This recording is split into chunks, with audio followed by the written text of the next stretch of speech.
মৰমৰ ছাত্ৰ-ছাত্ৰীসকল নৱম শ্ৰেণীৰ ত্ৰিভুজ পাঠটোৰ ওপৰত আলোচনা কৰি আছিলোঁ আৰু ইয়াৰ ইতিমধ্যে 7.1 পৰা 7.3 লৈকে আটাইকেইটা অনুশীলনী আলোচনা কৰা হৈছে।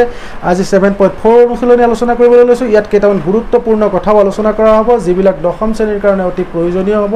গতিকে সেই কথাখিনি তোমালোকে ভালকৈ চাবা, আৰম্ভণিৰ পৰা শেষলৈকে ভিডিঅ'টো চোৱা আৰু আজিৰ কথাখিনি খুব সূক্ষ্মভাৱে মনোযোগ দি চাবা, তেতিয়াহে তোমালোকে বুজি পাবলৈ সক্ষম হ'বা। 7.4 অনুশীলনীৰ অংককেইটা কৰিবলৈ যোৱাৰ আগতে তোমালোকে আগতে পঢ়া কেইটামান উপপাদ্য মনত পেলাই লোৱা। মই যিটো পাৰ্ট 2 ভিডিঅ'ত কৰিছিলোঁ 7.2 অনুশীলনীৰ অংকবিলাক কৰাৰ আগতে এই উপপাদ্য দুটা প্ৰমাণ কৰি দিছিলোঁ। তোমালোকে চোৱা যে ত্ৰিভুজৰ সমান বাহুৰ বিপৰীত কোণবোৰ সমান। দুটা বাহু যদি সমান থাকে তাৰ বিপৰীত থকা কোণকেইটাও সমান বুলি তোমালোকে প্ৰমাণ কৰিছা আৰু ব্যৱহাৰো কৰিছা অনুশীলনীৰ অংকত। তাৰ দ্বিতীয়টো হৈছে ত্ৰিভুজৰ সমান কোণৰ বিপৰীত বাহুবোৰ সমান। দুয়োটা বিপৰীত, ইটোৰ বিপৰীতে সিটো আছে। এইবাৰ তিনিটা উপপাদ্য তোমালোকে মনত ৰাখি লোৱা। এই উপপাদ্যকেইটাৰ প্ৰমাণ মই কৰি দিয়া নাই, কিতাপত আছে, তোমালোকে চাই ল'বা। পৰীক্ষাৰ কাৰণে বহুত গুৰুত্বপূৰ্ণ নহয়, পৰীক্ষাত এই উপপাদ্যকেইটাৰ প্ৰমাণ সাধাৰণতে নাহে, মই কৰি দিয়া নাই, সেইকাৰণে কিন্তু তোমালোকে কিতাপত চাবা। কিন্তু এই কথাকেইটা মনত ৰাখি ল'বা। চোৱা, যদি এটা ত্ৰিভুজৰ দুটা বাহু সমান হয়, তাৰমানে এটা দীঘল বাহু আছে, এটা চুটি বাহু আছে, তেন্তে দীৰ্ঘতম বাহুটোৰ বিপৰীত কোণটো সদায় ডাঙৰ। তাৰমানে দীঘল বাহুটোৰ বিপৰীত কোণটো ডাঙৰ হ'ব, তেনেহ'লে চুটি বাহুটোৰ বিপৰীত কোণটো সদায় সৰু হ'ব। যিকোনো ত্ৰিভুজত ডাঙৰ কোণৰ বিপৰীত বাহুকেইটাও ডাঙৰ। ত্ৰিভুজত যদি ডাঙৰ কোণ আছে, এটা ধৰা 80 ডিগ্ৰী আছে, এটা 50 ডিগ্ৰী আছে, 80 ডিগ্ৰীৰ বিপৰীতে থকা বাহুটো ডাঙৰ হ'ব, 50 ডিগ্ৰীৰ বিপৰীতে থকাটো 80 ডিগ্ৰীৰ বিপৰীতে থকাতকৈ সৰু হ'ব। এইটো চোৱা, এটা ত্ৰিভুজৰ যিকোনো দুটা বাহুৰ সমষ্টি তৃতীয় বাহুতকৈ ডাঙৰ। ত্ৰিভুজ এটাত তিনিটা বাহু থাকে তোমালোকে জানা, তাৰে যিকোনো দুটা বাহুৰ যোগ কৰি দিয়া, দৈৰ্ঘ্যৰ ক্ষেত্ৰত দৈৰ্ঘ্য কিমান চেণ্টিমিটাৰ আছে বা কিমান মিটাৰ আছে যোগ কৰি দিয়া, 3 নম্বৰটোতকৈ ডাঙৰ হ'বই। তাৰমানে ত্ৰিভুজৰ দুটা বাহুৰ সমষ্টি তৃতীয় বাহুতকৈ ডাঙৰ। এই কথাকেইটা তোমালোকে ভালকৈ মনত ৰাখি লোৱা। অনুশীলনী অংকবিলাক কৰোঁতে ব্যৱহাৰ কৰিম আৰু কোন ক্ষেত্ৰত ব্যৱহাৰ কৰিছোঁ তোমালোকক সেই কথাবিলাকো মই ভালকৈ বুজাই যাম। অনুশীলনী 1 নম্বৰ প্ৰশ্নটোত আছে, দেখুৱাব লাগে যে সমকোণী ত্ৰিভুজৰ ক্ষেত্ৰত অতিভুজেই দীৰ্ঘতম বাহু। তাৰ কাৰণে এটা ত্ৰিভুজ লৈছোঁ যে ABC এটা সমকোণী ত্ৰিভুজ বুলি ধৰি লৈছোঁ, যাৰ এংগুল বিটো 90 ডিগ্ৰী। গতিকে অতিভুজ কোনটো হ'ব? AC। দেখুৱাব লাগে যে AC বাহুটো ABতকৈ ডাঙৰ চিন, AC গ্ৰেটাৰ দেন AB আৰু AC greater than BC, BC আৰু ABতকৈ ACডাল ডাঙৰ বুলি দেখুৱাব লাগে। ত্ৰিভুজ এটাৰ ক্ষেত্ৰত তোমালোকে জানা তিনিটা কোণৰ সমষ্টি 180 ডিগ্ৰী। গতিকে angle A plus angle B plus angle C equal 180 degree. বিৰ ঠাইত 90 ডিগ্ৰী দিছোঁ, A প্লাছ C দিছোঁ, 90টো সিফালে যাওঁতে -90 ডিগ্ৰী হৈছে, তেতিয়া A প্লাছ C ইকুৱেল কিমান হৈছে? 90 ডিগ্ৰী। A কোণ আৰু C কোণ যোগ কৰোঁতে 90 ডিগ্ৰী হৈছে। গতিকে প্ৰতিটো কোণৰ জোখে A আৰু Cৰ জোখটো 90তকৈ সৰু হ'বই নিশ্চয়। সেইকাৰণে A আৰু C হ'ব সূক্ষ্ম কোণ। আৰু যিহেতু বিটো 90 ডিগ্ৰী আছে, গতিকে B কোণটো A কোণতকৈও ডাঙৰ আৰু B কোণটো C কোণতকৈও ডাঙৰ। আৰু তোমালোকে জানা, মই অলপ আগতে দেখুৱাইছিলোঁ যে ত্ৰিভুজৰ ডাঙৰ কোণৰ বিপৰীত বাহু ডাঙৰ। এতেকে বিৰ বিপৰীতে এংগুল বিৰ বিপৰীতে কি আছে? AC বাহু। AC বাহুটো কাৰকৈ ডাঙৰ? A কোণৰ বিপৰীতে থকা BC বাহুতকৈ ডাঙৰ আৰু AC বাহুটো C কোণৰ বিপৰীতে থকা AB বাহুতকৈও ডাঙৰ, অৰ্থাৎ ACটোৱে দীৰ্ঘতম বাহু। সেইকাৰণে লিখি দিব পাৰিবা, অৰ্থাৎ সমকোণী ত্ৰিভুজৰ ক্ষেত্ৰত অতিভুজেই হ'ল দীৰ্ঘতম বাহু। 2 নম্বৰ অংকটো একেবাৰে সৰু অংক, কিন্তু তোমালোকে খুব ভালদৰে লক্ষ্য কৰিব লাগিব, সূক্ষ্মভাৱে লক্ষ্য কৰিলেহে বুজি পাবা। চোৱা, ত্ৰিভুজ ABCৰ AB আৰু AC বাহুক P বিন্দুলৈ বহাই দিয়া, P আৰু Q বিন্দুলৈ বহাইছে।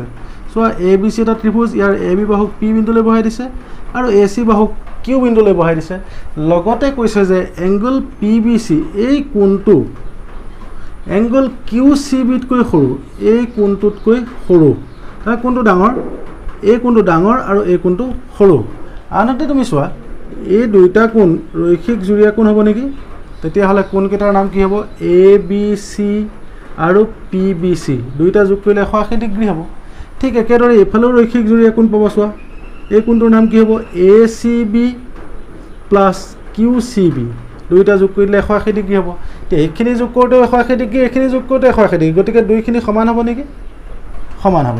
এতিয়া এটা চোৱা তুমি, এই যে PBC কোণটো QBCটো কোণতকৈ সৰু, কোনটো ডাঙৰ? ইয়াত QBCটো ডাঙৰ আৰু ইয়াত PBCটো সৰু। চোৱা, দুই ভাগ সমান, ইফালে এইটো সৰু আৰু এইটো ডাঙৰ। তেতিয়াহ'লে এই দুটাৰ ভিতৰত কোনটো ডাঙৰ হ'ব বাৰু? এইটো ডাঙৰ হ'ব। ভালকৈ মন কৰিবা কথাটো, এইটো সৰু এইটো ডাঙৰ, দুইখিনি আকৌ সমান, তেতিয়াহ'লে এইটো ডাঙৰ হ'ব এইটো সৰু হ'ব। Angle ABC greater than angle ACB। Angle ABC মানে এইখিনি। চোৱা, ত্ৰিভুজৰ ডাঙৰ কোণৰ বিপৰীত বাহু ডাঙৰ, এ বি চি কোনটো ডাঙৰ গতিকে তাৰ বিপৰীতে থকা কোনটো বাহু আছে এ চি ডাল কাটকৈ ডাঙৰ হ'ব এ চি বি কোণৰ বিপৰীতে থকা এ বি বাহুতকৈ ডাঙৰ হ'ব সেইটোৱে দেখুৱাবলৈ দিছিলে গতিকে লিখি দিবা যে দেখুওৱা হ'ল 3 নম্বৰ অংকত এটা চিত্ৰ দিয়া আছে চিত্ৰৰ লগত সামঞ্জস্য ৰাখি প্ৰশ্নটো দিছে চিত্ৰত angle B less than angle A angle B to less than angle A আৰু angle C less than angle D angle C এইটো আৰু এংগুল ডি দেখুৱাব লাগে যে A D less than B C তোমালোকে জানা ত্ৰিভুজৰ ডাঙৰ কোণৰ বিপৰীত বাহুবোৰ ডাঙৰ এ অ' বি ত্ৰিভুজত দিছে চোৱা angle B less than angle A angle B এইটো আৰু এংগুল এ এইটো তাৰমানে এংগুল এটো ডাঙৰ এংগুল বিৰ বিপৰীতে কি বাহু আছে এ অ' লেছ দেন এংগুল এৰ বিপৰীতে কি আছে বি অ' চোৱা এইটো যে কোনটো ডাঙৰ যেতিয়া বাহুটোও ডাঙৰ হৈছে 1 নম্বৰ দিছোঁ ঠিক একেদৰে ইয়াত চিতকৈ ডিটো ডাঙৰ গতিকে চিৰ বিপৰীতে কি বাহু আছে ডি অ' আৰু ডিৰ বিপৰীতে কি আছে চি অ' সেইটো ডাঙৰ হ'ব এইটো চিনে মানে এইটো লেছ দেন বুজাইছে মানে ডি অ'টো সৰু চি অ' ডাঙৰ নাম্বাৰ 2 1 আৰু 2 যোগ কৰি দিছোঁ 1ৰ বাওঁফালে থকা এ অ' 2ৰ বাওঁফালে থকা ডি অ' লেছ দেন সোঁফালে থকা বি অ' প্লাছ সোঁফালে থকা চি অ' এ অ' আৰু ডি অ' ছবিত চোৱা A O' plus D O' A D less than চিনডাল দিছোঁ বি অ' আৰু চি অ' চোৱা B O' plus C O' B C গতিকে A D less than B C হ'ল আৰু লিখি দিবা দেখুওৱা হ'ল 4 নম্বৰ অংকটোত এ বি চি ডি চতুৰ্ভুজৰ এ বি আৰু চি ডি যথাক্ৰমে হৰ্ষতম আৰু দীৰ্ঘতম বাহু তাৰমানে এই চতুৰ্ভুজটোত এ বিডাল আটাইতকৈ দীঘল বাহু আৰু চি ডিডাল এ বিডাল আটাইতকৈ চুটি বাহু আৰু চি ডিডাল আটাইতকৈ দীঘল বাহু মানে হৰ্ষতম মানে চুটি আৰু দীৰ্ঘতম মানে দীঘল এতিয়া দেখুৱাব লাগে যে angle A greater than angle C আৰু angle B greater than angle D এতিয়া চোৱা এ চি কৰ্ণডাল সংযোগ কৰা হ'ল এ চি কৰ্ণ সংযোগ কৰা হ'ল এতিয়া ত্ৰিভুজ এ বি চিটো পাইছোঁ চোৱা ইয়াত 1 2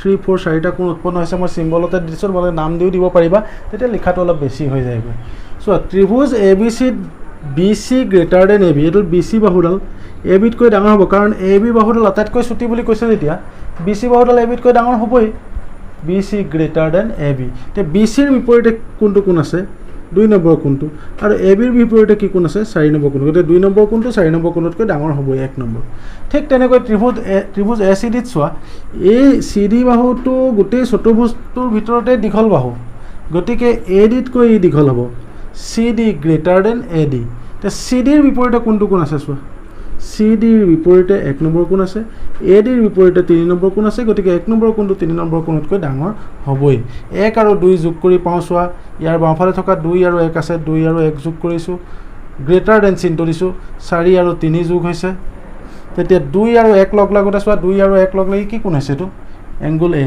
আৰু ঠিক তেনেকৈ 3 আৰু 4 লগ লাগোতে কি হৈছে এংগুল চি গতিকে angle A greater than angle C ঠিক একেদৰে বি ডি কৰ্ণ টানি এইখিনি প্ৰমাণ কৰিম বি ডি কৰ্ণডাল টানোতে 5 6 7 8 কোণ উৎপন্ন হৈছে এইবাৰ এইডাল নাই বুলি তোমালোকে ধৰি লোৱা ছবিটোত থাকিবই আৰু নাই বুলি ধৰি লোৱা তেতিয়াহ'লে চোৱা এ বি ডি ত্ৰিভুজটোত কোনডাল দীঘল হ'ব এ বি দীঘল নে এ ডি দীঘল এ ডি দীঘল হ'ব চোৱা A D greater than A B গতিকে এ ডিৰ বিপৰীতে কোনটো বাহু কোণ আছে 5 নম্বৰটো আৰু এ বিৰ বিপৰীতে কোনটো আছে 7 নম্বৰটো গতিকে 5 নম্বৰটো 7তকৈ ডাঙৰ হ'ব 3 নম্বৰ দিছোঁ এইবাৰ বি চি ডি ত্ৰিভুজ লোৱা ইয়াত চি ডিডাল ডাঙৰ নে বি চি ডাঙৰ কোৱা চি ডিডাল ডাঙৰ চোৱা C D greater than B C C ডিৰ বিপৰীতে কোনটো কোণ আছে 6 নম্বৰ আৰু বি চিৰ বিপৰীতে 8 নম্বৰ গতিকে 6 নম্বৰটো 8 নম্বৰতকৈ ডাঙৰ হ'ব এইটো গ্ৰেটাৰ দেন দিছোঁ যোগ কৰি দিছোঁ 3 আৰু 4 যোগ কৰোঁতে 5 যোগ 6 গ্ৰেটাৰ দেন 7 যোগ 8 5 আৰু 6 লগ লাগিলে কোনটো কোণ হ'ব চোৱা বি আৰু 7 আৰু 8 যোগ কৰিলে ডি কোণ হ'ব গতিকে angle B greater than angle D আৰু লিখি দিবা দেখুওৱা হ'ল 5 নম্বৰ অংকটো চোৱা চিত্ৰত P R greater than P Q P আৰডাল পি কিউতকৈ ডাঙৰ বুলি কৈছে আৰু পি এছডালে এংগল কিউ পি আৰক সমদ্বিখণ্ডিত কৰিছে আৰু প্ৰমাণ কৰিব লাগে যে এংগল পি এছ আৰটো পি এছ কিউতকৈ ডাঙৰ P R S P S কিউতকৈ ডাঙৰ ছবিটোৰ লগত মিলাই চাবা আমাৰ প্ৰশ্নত দিয়া আছে যে P R greater than P Q P R greater than P Q P আৰডাল পি কিউতকৈ ডাঙৰ গতিকে এইডাল যদি নাই বুলি ভাবা তেতিয়াহ'লে এই কোণ দুটাৰ ভিতৰত কোনটো ডাঙৰ হ'ব এংগল পি কিউ আৰটো পি আৰ কিউতকৈ ডাঙৰ হ'ব 1 নম্বৰ দি দিছোঁ আকৌ Q P S equal R P S এই কিউ পি এছ দুইটা সমান বুলি কৈছোঁ চোৱা কিউ পি এছ আৰু আৰ পি এছ সমান 2 নম্বৰ দিছোঁ এতিয়া তুমি চোৱা ত্ৰিভুজ পি এছ আৰত পি এছ আৰ যদি ত্ৰিভুজ চাওঁ এইটো বহিকোণ হ'ব QPS চোৱা ত্ৰিভুজ PQS এই ত্ৰিভুজটো বহীখন এইটোহে হ'ব মোক কোৱা ভুল হৈছে এতিয়া অন্তঃকোণ দুটা এই দুটা কোণৰ নাম কি হ'ব PSR ইজ ইকুৱেল এটা হ'ল QPS এইটো কোণ আৰু এটা হ'ল PQS এই দুটা কোণৰ যোগফল হ'ব তো PQS টো PQR বুলি দিব পাৰি গতিকে PQS ক PQR দিছো 3 নম্বৰ সমীকৰণ হৈ গ'ল এইবাৰ তুমি চোৱা ত্ৰিভুজ PSR তাৰ বহিকোণ কোনটো হ'ব এইটো অন্তঃকোণ দুটা হ'ব এইটো আৰু এইটো তেতিয়াহ'লে কি দিম চোৱা angle PSQ is equal angle RPS plus PRS কোনটো PRQ বুলি দিব পাৰি কাৰণ একেটা চুককে বুজাইছে যে তো নাম্বাৰ 2 দিছো এতিয়া চোৱা 1 আৰু 2 যোগ কৰি পাওঁ 1 টোকে 2 টোকে যোগ কৰি দিছো চোৱা এইটো আৰু এইটো বাওঁফালৰখিনি বাওঁফালে যোগ কৰিলে সমান কিটা যোগ হ'লে এইটো ডাঙৰে হৈ থাকিব এতিয়া চোৱা PQR plus QPS PRQ plus RPS যোগ কৰি দিলোঁ যোগ কৰিলে এইখিনি ডাঙৰ হৈছে ন এতিয়া চোৱা PQR প্লাছ QPS চোৱা PQR প্লাছ QPS ইয়াত আছে নেকি এইটো এইখিনিৰ অৰ্থটো হ'ল এইটো 3 পৰা পাইছোঁ আৰু চোৱা এইখিনি সৰু যে তাৰ অৰ্থটো 4 পৰা পাইছোঁ এইটো এংগল PSQ তাৰ পৰা আমি পাই গ'লোগৈ যে angle PSR greater than angle PSQ আৰু তোমালোকে লিখি দিবা যে প্ৰমাণ কৰা হ'ল খুব গুৰুত্ব দি চোৱা নিজে ছবিটো আঁকি বুজিবলৈ চেষ্টা কৰা লাগিলে মোৰ ভিডিঅ'টো আকৌ আগৰ পৰা চোৱা অংকটো তেতিয়া খুব সুন্দৰকৈ বুজি পাবা 6 নম্বৰ প্ৰশ্নটোত এডাল ৰেখাত নথকা এটা বিন্দুৰ পৰা ৰেখাডাললৈ আটাইতকৈ চমু দূৰত্বটো লম্ব দূৰত্ব বুলি দেখুৱাব দিছে গতিকে আমি ধৰি লৈছোঁ চোৱা XY এডাল ৰেখা সেই ৰেখাডালত নথকা এটা বিন্দু P বিন্দুৰ পৰা ৰেখাডালৰ এডাল লম্ব টানিছোঁ PQ আৰু দেখুৱাব লাগে যে Pৰ পৰা XY লৈ PQ আটাইতকৈ চমু দূৰত্ব বা হ্ৰস্ব দূৰত্ব লিখি দিছোঁ চোৱা ধৰো XY ৰেখাত নথকা P এটা বিন্দু PQ লম্ব XY দেখুৱাব লাগে যে Pৰ পৰা XY লৈ PQ হ্ৰস্ব দূৰত্ব XY ৰ ওপৰত আন এটা বিন্দু R লৈছোঁ সেই R ৰ লগত P সংযোগ কৰা হ'ল চোৱা XY ত থকা আন এটা বিন্দু R ৰ লগত P সংযোগ কৰা হ'ল এতিয়া PQ এটা সমকোণী ত্ৰিভুজ আৰু PR ডাল হ'ব অতিভুজ কাৰণ 90 ডিগ্ৰী আছে যে অতিভুজ বাকি কোণকেইটা P কোণটো সূক্ষ্ম কোণ হ'ব R কোণটো সূক্ষ্ম কোণ হ'ব গতিকে PQ ডাল PR তকৈ সৰু হ'ব আৰু RQ ডালো PR তকৈ সৰু হ'ব গতিকে P ৰ পৰা চমু দূৰত্ব কোনটো হ'ব PQ হ'ব RQ টো ইফালে আছে P ৰ পৰা নাই গতিকে চমু দূৰত্বটো হ'ব PQ বা অন্য ফালেও যদি আমি এনেকৈ টানি চাওঁ আকৌ সমকোণী ত্ৰিভুজ এটাই পাম এখিনিত S বুলি যদি লওঁ তেতিয়াও PS ডালতকৈ PQ ডাল চমু হ'ব গতিকে এটা বিন্দুৰ পৰা ৰেখাডালত নথকা এটা বিন্দুৰ পৰা ৰেখালৈ আটাইতকৈ চমু দূৰত্বটো হ'ব লম্ব দূৰত্ব ছাত্ৰ ছাত্ৰীসকল তোমালোকৰ ত্ৰিভুজ চেপ্টাৰটোৰ 7.4 অনুশীলনীৰ আটাইখিনি অংক কৰি দিলোঁ তোমালোকে সেইবিলাক ভালকৈ প্ৰেক্টিছ কৰিবা আৰু যিবিলাকে নতুনকৈ চাইছা চেনেলটো ছাবস্ক্ৰাইব কৰি ল'বা তেতিয়া মই ভিডিঅ' দিয়াৰ লগে লগে পাই থাকিবলৈ সক্ষম হ'বা